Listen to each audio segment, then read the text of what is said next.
la lignée est très importante dans le bouddhisme et dans le bouddhisme tibétain en particulier, parce que sans une lignée ininterrompue jusqu'au Bouddha, du maître actuel jusqu'au Bouddha, voilà, on est en droit de douter de l'authenticité de l'enseignement. Donc pour nous, c'est vraiment très très important. Il y a deux lignées principales dans notre tradition, qui est la tradition des Dzogchen Rinpoche. Donc il y a la lignée des Dzogchen Rinpoche. Nous sommes actuellement au 7e Dzogchen Rinpoche. Et 4 siècles auparavant, le premier Dzogchen Rinpoche s'appelait Pema Rinzing. Le Rinpoche actuel s'appelle Jigme Losel Wangpo. Et donc il y a une lignée ininterrompue de 7 Dzogchen Rinpoche jusqu'au premier Dzogchen Rinpoche. Et à partir du premier Dzogchen Rinpoche, une lignée ininterrompue jusqu'au Bouddha historique. Et cette lignée passe par Padmasambhava. Padmasambhava qui est le maître bouddhiste indien qui a mené le bouddhisme au Tibet à la demande du roi Trisong Detsen. Donc Padmasambhava est important pour la lignée de maîtres, mais également pour la lignée de l'enseignement et des pratiques.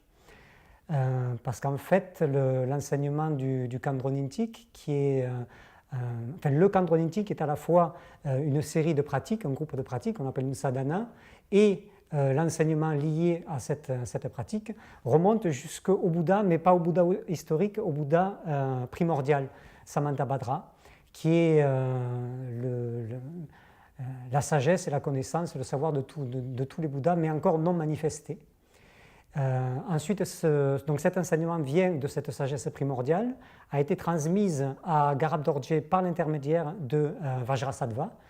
Donc Garab Dorje était un maître spirituellement très très évolué et qui avait déjà accès à des niveaux de conscience supérieurs, spirituellement supérieurs. Et donc il a eu l'enseignement du Khandro-Nyingtik par Vajrasattva, et ensuite il l'a transmis à Manjushri-Mitra, et c'est arrivé jusqu'à Padmasambhava, et par l'intermédiaire de Padmasambhava jusqu'au premier Dzogchen Rinpoche.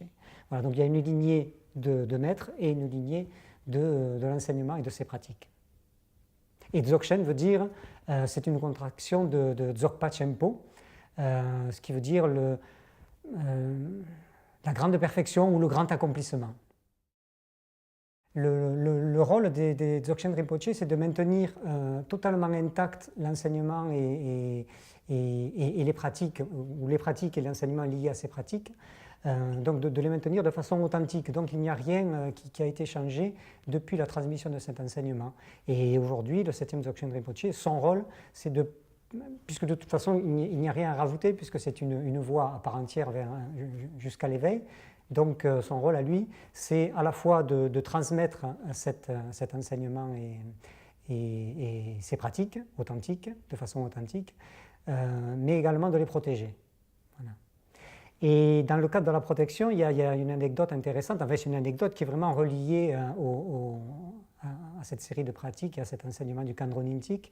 C'est Padmasambhava, donc, qui a mené le bouddhisme au Tibet, qui a transmis cet enseignement à sa plus proche disciple, Yeshe Tsogyal, et cette proche disciple a eu comme consigne de cacher cet enseignement de façon à ce qu'il soit révélé plus tard, à une époque dite difficile, de conflits, de guerres, de maladies, une époque de catastrophes, qu'elles soient naturelles ou catastrophes naturelles provoquées par l'être humain, ce qui semble être un peu le cas de notre époque-là. Donc c'est vraiment un enseignement parfaitement adapté à ce que nous traversons à l'heure actuelle. C'est quelqu'un que j'ai rencontré moi en 2000, quand il n'avait pas véritablement commencé encore à enseigner à ses propres étudiants. Et puis à cheval entre 2000 et 2001, il a donné sa première retraite en Inde, et j'ai découvert là un être d'une incroyable simplicité, ce qui m'a fait un peu douter au départ de l'authenticité de ce maître. Et puis heureusement, j'ai continué à le voir et j'ai approfondi notre relation, et je me suis aperçu qu'en fait cette simplicité était authentique, elle ne dissimulait rien, mais que ce qui ne m'était pas apparu de prime abord, est arrivé par la suite, c'est-à-dire un être d'une compassion sans limite et qui incarne vraiment ces enseignements du grand accomplissement. Et j'ai découvert peu à peu son activité aussi, qui rayonne. Bon, lui, il est aussi responsable du monastère, maire du monastère Dzogchen. Il y a 280 branches de ce monastère, et son activité rayonne dans ces 280 branches du monastère, partout dans le monde, et en France, donc on y reviendra tout à l'heure, si vous le voulez bien. Et donc son activité spirituelle rayonne, mais également son activité très très concrète, parce que c'est un maître incroyable qui est capable d'accomplir. Enfin, je pense comme tous les maîtres spirituels authentiques, avec pas grand-chose, il est capable d'accomplir des choses magnifiques et purement altruistes, qui concernent soit l'éducation, soit la santé. Il est en cours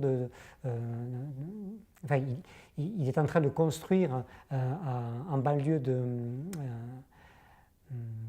Bangalore une clinique. Et bon, voilà, il a des projets partout dans le monde. Et cette clinique sera une clinique pilote qui ensuite essaimera dans divers pays.